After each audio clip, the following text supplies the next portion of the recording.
cats and kittens, it's Ed Energy Return Bud here, with a battle of the midsole foams of epic proportions. Today I measure the REEBOK FLOATRIDE ENERGY X against the rest.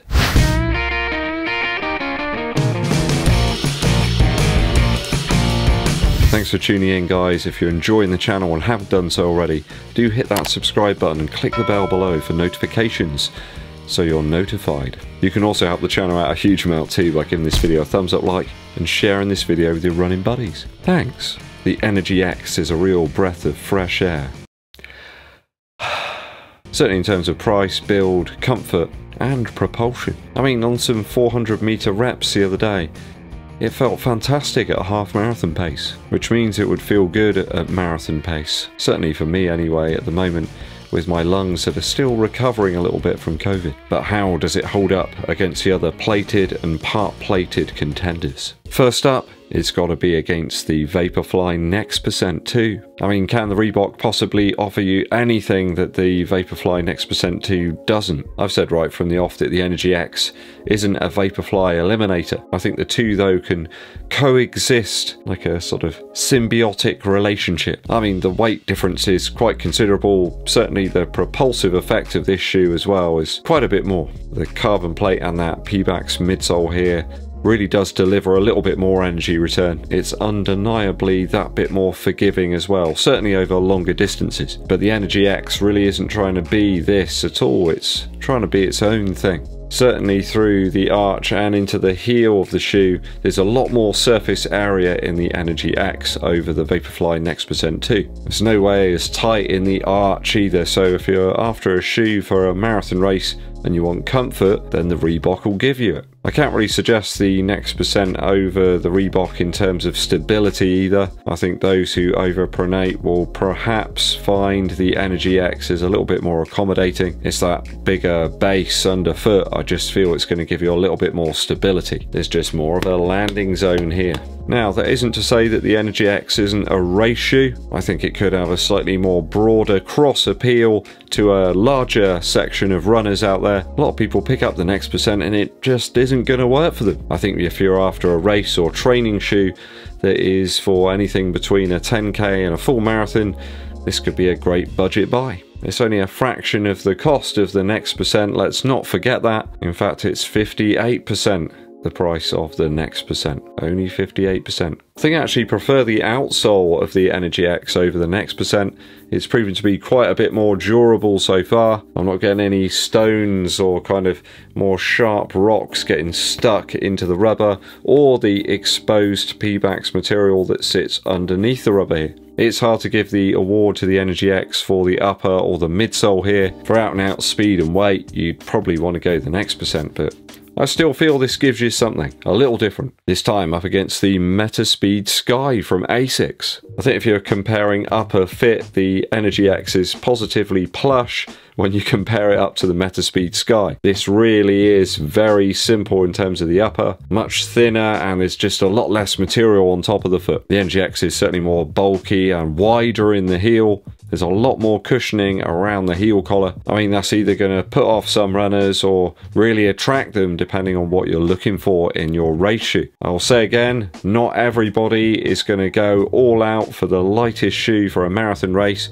A lot of people just want to make it round the course. I know that might sound really upsetting to some people, but that is the way of it. Flex weave upper is containing and fits well with that asymmetric lacing system and that nicely padded tongue. I've had a little bit of tongue slippage over to the lateral side of the shoe on most of my runs, but it's never really bothered me at all. It is a bit odd reading that this shoe is all FloatRide material when it's very clearly FloatRide Plus just underneath the plate here. Not sure people have read any of the information that REEBOK have sent over to them. There's only a couple of people have mentioned it. To put the cat amongst the pigeons, I have absolutely no doubt that the FloatRide foams used here in the Energy X midsole or outlast the ASICS shoe. Flight Foam Turbo really isn't the most resilient of materials, as a number of people commented that they've seen quite fast degradation to the foam underfoot. It's quite a similar ilk actually to the more brittle version of Zoom X that we saw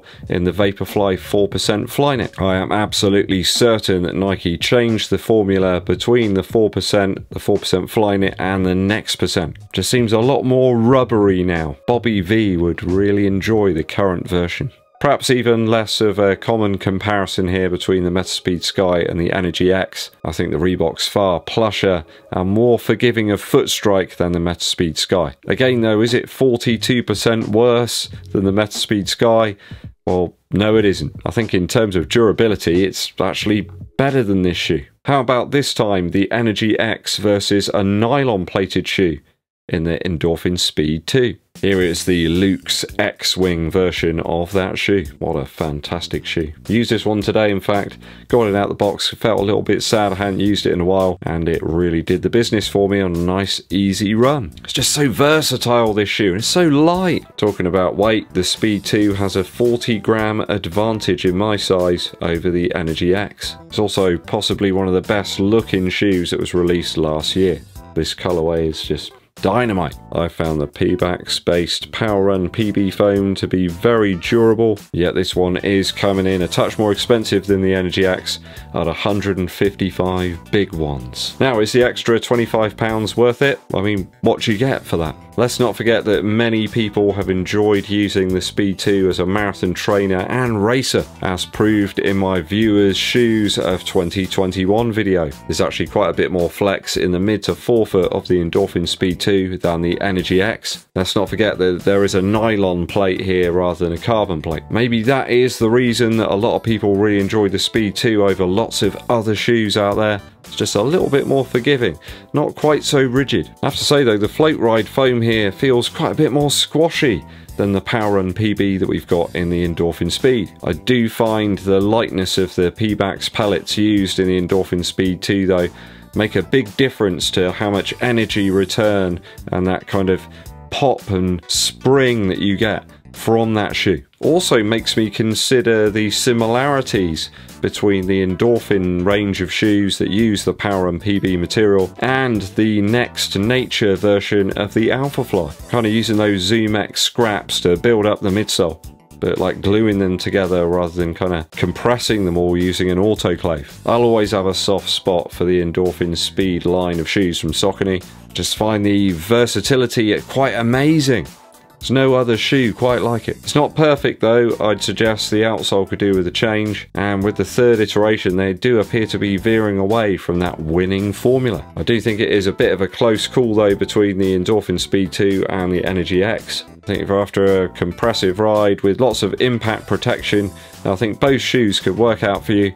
Perhaps the Energy X is a little bit more suited to those longer runs, certainly for me. I think the extra weight actually helps a little bit to slow you down and remind you that some of those longer runs need to be at a slower pace. I think perhaps though the Speed 2 is worth the extra earth credits in this comparison. Okay, last up is a bit of a wild card entry for you. To me, the ride in the Energy X isn't all that much of a departure from that we found in the Adizero Pro from Adidas. Remember this shoe? This was their long forgotten first kind of carbon plate model. Not as harsh or as aggressive as some of the other carbon plate models that were released around that period. A more subtle approach, which is what you tend to get from Adidas. Well, aside from the Prime X. Almost 2 years on from when the Adizero Pro released, the tech's become a little bit old hat now, I suppose. Just been left behind a little bit, and that caged boost with the light stripe material around the outside of it was quite an innovative idea, really. They've actually done that on quite a few other shoes recently, where there's a mixture of foams, like a combination,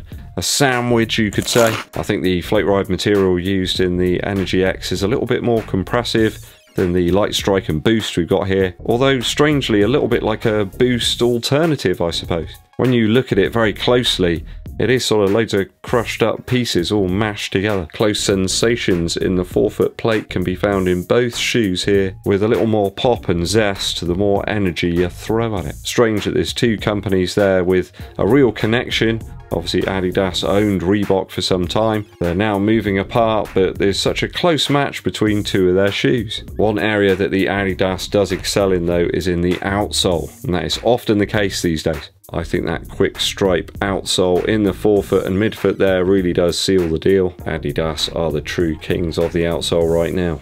I think over the Adizero Pro though, the Energy X is a bit of a leap forward. Well, I mean, it's 2 years of a leap forward, isn't it? Certainly in terms of design and the price though. I think for the majority of recreational and club runners, the Energy X is a real steal at the retail price. Certainly a shoe all of its own though. What do you make of the Energy X from Reebok so far? Let me know your thoughts and opinions down in the comments. Hey cats, a quick musical interlude for you. A fantastic album for you to check out, Hello Avalanche by the Octopus Project. There's a great track on here called Truck, which is a victorious celebration of noise and energy. Some interesting synths to start things off, and there's some really trashy drums come in to provide a lot of positive movement forward. There's layers and layers of sort of distorted bass there. Could make for an excellent running track. It's got just about the right tempo there to keep the cadence nice and high. I Saw the Bright Shinies is another real standout track from this album. It reminds me a little bit of the music from a game that I played on the Nintendo Switch not long ago. If you played the game Celeste, you'll kind of already know what this album sounds a little bit like. Almost chiptune, I suppose, but with lots of live instrumentation built in. Go and check it out, guys. Hello Avalanche by the Octopus Project.